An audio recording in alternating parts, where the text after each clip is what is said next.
సుమన్ టీవీలో మీ business promotions కోసం ఈ కింది నెంబర్ను సంప్రదించగలరు.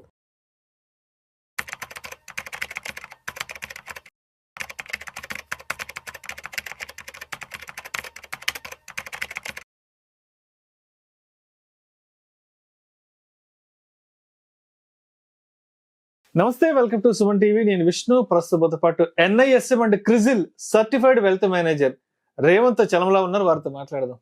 నమస్తే రేవంత్. నమస్తే అండి. రేవంత్, మార్కెట్ల పరిస్థితి చూస్తున్నాం, కంప్లీట్ బేర్ టెరిటరీలోకి వెళ్ళిపోయినాయి. అంటే బేర్ ట్రాప్ అంటారు, బట్ అనకూడదు కూడా బేర్ ట్రాప్ అని. Bear territory. అయితే ఇప్పుడు ఒక్కసారి స్టాక్ స్పెసిఫిక్ మాట్లాడుకుందాం. అసలు ఏ స్టాక్స్ లో విపరీతమైన బ్లడ్ బాత్ జరుగుతుంది అంటారు? ఒక్కసారి మీ వ్యక్తిగత విషయానికి వస్తే, మీ పర్సనల్ ట్రేడింగ్ విషయానికి వస్తే, ఇంత బ్లడ్ బాత్ టైంలో మీ యొక్క స్టాక్ స్పెసిఫిక్ సెలక్షన్ ఎలా ఉంటుంది? అసలు మీ గురించి ఒకసారి చెప్పండి. అంటే ఇలాంటి మార్కెట్స్ మీరు ఎలా హ్యాండిల్ చేస్తున్నారు? అసలు యాక్చువల్గా బుల్ మార్కెట్ ఉన్నప్పుడే హ్యాండిల్ చేయడం కష్టం. ఏం ఆపర్చునిటీ ఉంటుందండి? ఎక్కడ ఆపర్చునిటీ దొరకదు. బుల్ మార్కెట్ ఎట్లాంటిది అంటే రన్నింగ్ బస్ లాంటిది. పట్టుకోవడం కష్టం. ఎక్కుతాం లేదా కింద పడతాం. బస్ కింద పడు అంతే. బస్ కింద పడవచ్చు, ఎక్కడైనా పడవచ్చు. బేర్ మార్కెట్ లోనే మనకు ఆపర్చునిటీస్ దొరుకుతాయి. నాకు bull market bull market definite గా ఉండదు. ఎందుకు? ఎంటర్ అయ్యాక ప్రాఫిట్స్ కావాలి కాబట్టి. కానీ అట్లా కన్సిస్టెంట్ గా పరిగెడుతూ ఉంటే మనకేం ఆపర్చునిటీ దొరుకుతుంది? మార్కెట్స్ పైకి వెళ్ళాలి, ప్రాఫిట్ బుక్ చేసుకోవాలి, కిందకి రావాలి, మళ్ళీ మనం ఎంటర్ అవ్వాలి. అదే కదా సిరీస్ అనేది. ఎప్పుడైనా అది రియల్ ఎస్టేటే కానివ్వండి, లేకపోతే మార్కెట్సే కానివ్వండి, పెట్టట్లు వదిలేస్తే అయితే రిటర్న్ వస్తుంది, లేకపోతే లేదు. అట్లా కాకుండా మనకు అవకాశం దొరికినప్పుడు అక్యుములేట్ చేసుకొని, మంచి ప్రాఫిట్స్ ఉన్నప్పుడు తీసేసి, ఇట్లాంటి ఒక టైం వచ్చినప్పుడు మళ్ళీ అక్యుములేట్ చేస్తేనే రియల్ వెల్త్ ని క్రియేట్ చేయగలుగుతాం. సో బేసిక్ గా మనం ఇట్లాంటి కండిషన్ నేను అడ్వాంటేజ్ వస్తాను. సో బేసిక్ గా మనము ఓకే, చిన్న చిన్న స్టాక్స్ నాకు అవసరం లేదు, నేను పట్టించుకోను వాటిని. ఓకే, ఇప్పుడు ఎట్లా కెమెరా ముందు ఉన్నాం కాబట్టి నాకు అట్లాంటి వాటి గురించి డిస్కస్ చేయడం కూడా ఇష్టం లేదు. నిఫ్టీ 50లో ఉండేటివో లేక లార్జ్ క్యాప్ అనుకుందాం, మంచి మంచి కంపెనీసే మనకి హ్యూజ్ డిస్కౌంట్ లో దొరుకుతున్నాయి. ఓకే, సో ఫండమెంటల్ గా ఇంకేమైనా కొంత వీక్నెస్ ఉంది, కిందకి వెళ్ళినా పర్వాలేదు. కానీ ఇప్పుడు ఉండేటువంటి ప్రైజింగ్స్ ఏవైతే ఉన్నాయో నాకు చాలా వరకు మంచి ప్రైసింగ్ లో దొరుకుతున్నట్టుగా అనిపిస్తుంది. ఫర్ ఎగ్జాంపుల్, ఇప్పుడు మనకి రిలయన్స్ ఇండస్ట్రీ ఉందండి, one of the biggest company, there is no doubt. Second company మనకు మార్కెట్ లోనే. అంత పెద్ద కంపెనీ దాదాపుగా 21% కరెక్ట్ అయింది. అంతకు మించిన ఆపర్చునిటీ నాకేం దొరుకుద్దా? అది గుడ్ న్యూస్. అది దానికి బాధపడేది ఏంటి? 21% ఉంది. సో నేను ఎక్కడ అక్యుములేట్ చేస్తానంటే కరెంట్ ఉన్న మార్కెట్ ప్రైస్ నేను అక్యుములేట్ చేయడానికే ట్రై చేస్తాను. సో బేసిక్ గా నేనైతే ఇంతకు మించి ఇంకెక్కువ పడుతుందా? పడ్డది, నాకేం ప్రాబ్లం లేదు. పడ్డదా ఇంకొద్దిగా యావరేజ్ చేసుకోవడానికి ట్రై చేస్తానేమో. కానీ ఇప్పుడు నేనైతే పర్సనల్ గా రిలయన్స్ ఇండస్ట్రీ అనేది మంచి సపోర్ట్ లెవెల్లో ఉంది టెక్నికల్ గా కూడా. సో ఇక్కడ నేను ఫస్ట్ అక్యుములేట్ చేసుకోవడానికి ట్రై చేస్తాను. అండ్ తర్వాత వచ్చేసరికి మనకి యాక్సిస్ బ్యాంక్ లెవెల్స్ కూడా దాదాపు మనకు 14% కరెక్షన్ లోకి వచ్చింది. మనకి కంపారిటివ్ టు మనకి అదర్ కొటాక్ బ్యాంక్ వీటితో కంపేర్ చేస్తే కొంత ర్యాలీ అయినప్పటికీ ఇప్పుడు కొద్ది కరెక్షన్ ట్రిగ్గర్ అయింది. కాబట్టి అగ్రెసివ్ గా కాకుండా కొంత పోర్షన్ వరకు నేను ఇప్పుడు పర్టికులర్ గా యాక్సిస్ బ్యాంక్ లో అక్యుములేట్ చేయడానికి ట్రై చేస్తాను. అండ్ కొటాక్ బ్యాంక్ విషయంలోకి వచ్చేసరికి మనకి చాలా నాళ్ళ నుంచి అది మంచి కన్సాలిడేషన్ లోనే ఉంది. ఇప్పుడున్న జోన్ ఏదైతే ఉందో ఇక్కడ నుంచి అగైన్ కొద్దిగా సో కన్సాలిడేషన్ దాదాపుగా మనకి 2001 నుంచే కన్సాలిడేషన్ లోకి వెళ్ళిపోయింది. సో బేసిక్ గా దాని కన్సాలిడేషన్ స్టార్ట్ అయిన తర్వాత ఏదైతే బేస్ లెవెల్ ఉందో ఇప్పుడు అగైన్ ఆ బేస్ లెవెల్ కి వచ్చింది. సో ఆల్రెడీ వాల్యుయేషన్ పరంగా ఎక్కువ తక్కువ ఏం లేదు కాబట్టి అగైన్ బేస్ లెవెల్ లోకి వచ్చింది. కాబట్టి టెక్నికల్ గా అది కూడా టెక్నికల్ గా కూడా స్ట్రాంగ్ గా చూస్తాను.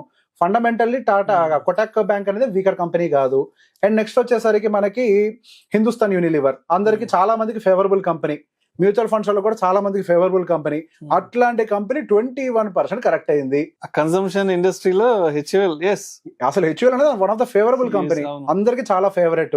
సో ఇప్పుడున్న కరెంట్ మార్కెట్ ప్రైస్ తో కంపేర్ చేస్తే ఇప్పుడు కొద్దిగా అక్యుములేట్ చేసినా గానీ నేను పర్టికులర్ గా ఎంట్రీ జోన్ వచ్చేసరికి 2340 దగ్గర నుంచి మంచి ఎంట్రీ జోన్ గా నేను పరిగణిస్తాను. అక్కడికి వస్తే నేను కొద్దిగా అక్యుములేట్ చేయడానికి ట్రై చేస్తాను.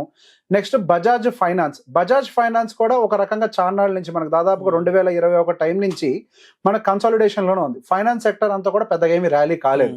సో ఫైనాన్స్ సెక్టర్ లో కూడా రీసెంట్ హై నుంచి అగైన్ కరెక్షన్ వచ్చింది. అది బజాజ్ ఫైనాన్స్ లో మనకి NBFCs లో one of the biggest NBFCs మనకి బజాజ్ రిలేటెడ్.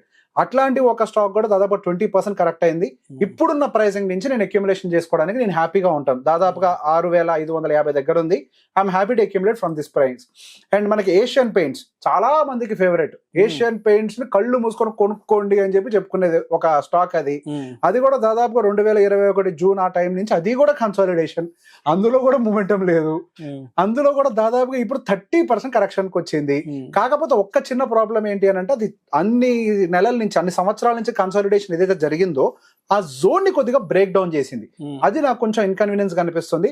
ఇప్పుడు దాదాపుగా 2483 దగ్గర ఉంది. అది కనుక 2300 లెవెల్కి వచ్చింది అని అంటే మాత్రం, 2350 బిలో ఆ లెవెల్కి వచ్చింది అంటే మాత్రం నేను పర్సనల్ గా అక్యుములేషన్ కి పర్ఫెక్ట్ గా చూస్తాను. ఎందుకంటే అది బ్రేక్ చేసింది కింద లెవెల్ ని. అది టెక్నికల్ కొంత వీక్నెస్. టైటాన్ చాలా మందికి ఫేవరబుల్ కంపెనీ, అగైన్ అది కూడా ఒక మంచి సపోర్ట్ లెవెల్లో ఉంది. దాదాపుగా 17% కరెక్షన్ గురైంది. సో నా పాయింట్ ఆఫ్ వ్యూలో ఇప్పుడు కొంత పోర్షన్ అక్యుములేట్ చేయొచ్చు 3150 దగ్గర. ఒకవేళ ఇంకొంచెం కిందకు వచ్చినా గానీ 2800 దగ్గర ఇంకొక అక్యుములేషన్ జోన్ నాకు కనిపిస్తుంది. బిగ్ బుల్ రాకేష్ జుంజున్ వాళ్ళ ఫేవరెట్ స్టాక్, అసలు ఆయన తీసుకెళ్ళింది అది. అట్లాంటి దాంట్లో 30% కరెక్షన్ కి వచ్చింది. సో నేను దాన్ని డెఫినెట్ గా పాజిటివ్ గానే చూస్తాను. కాకపోతే ఎక్కువగా చేయను ఇప్పుడు. అందులో కొంత పోర్షన్ ఇప్పుడు 2800 దగ్గర కొద్ది పోర్షన్ చూస్తాను. అదే మారుతి.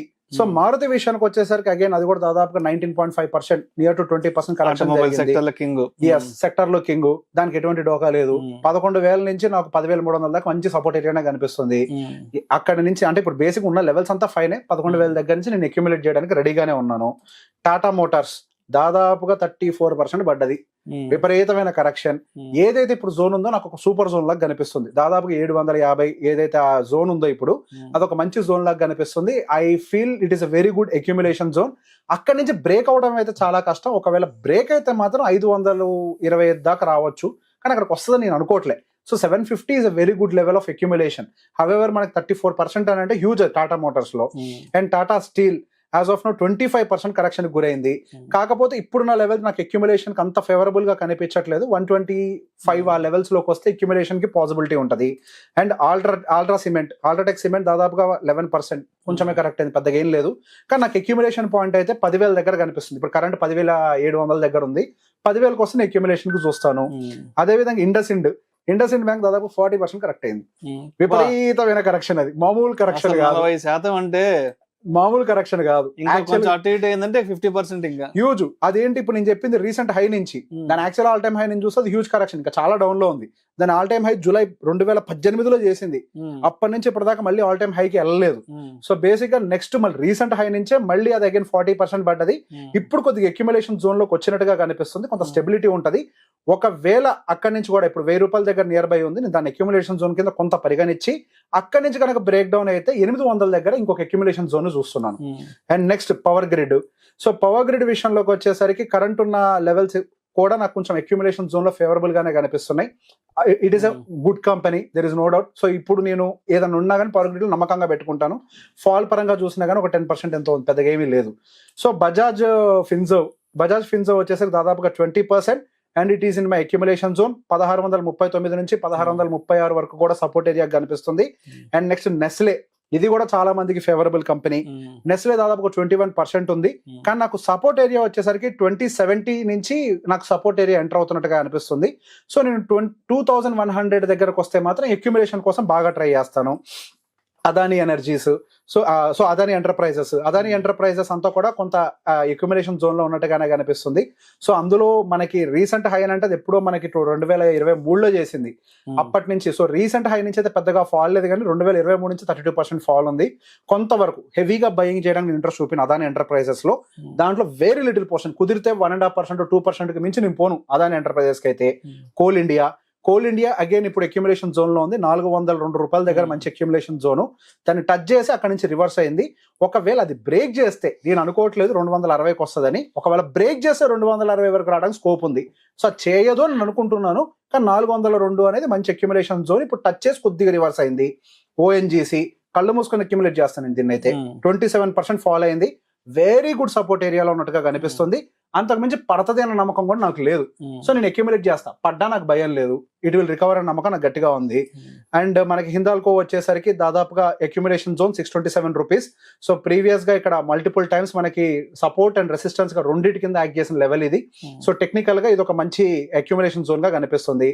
డాక్టర్ రెడ్డీస్ అగైన్ ఇప్పుడు కరెంట్ ఉన్న మార్కెట్ ప్రైస్ 1226 రూపాయలు, మంచి అక్యుములేషన్ జోన్.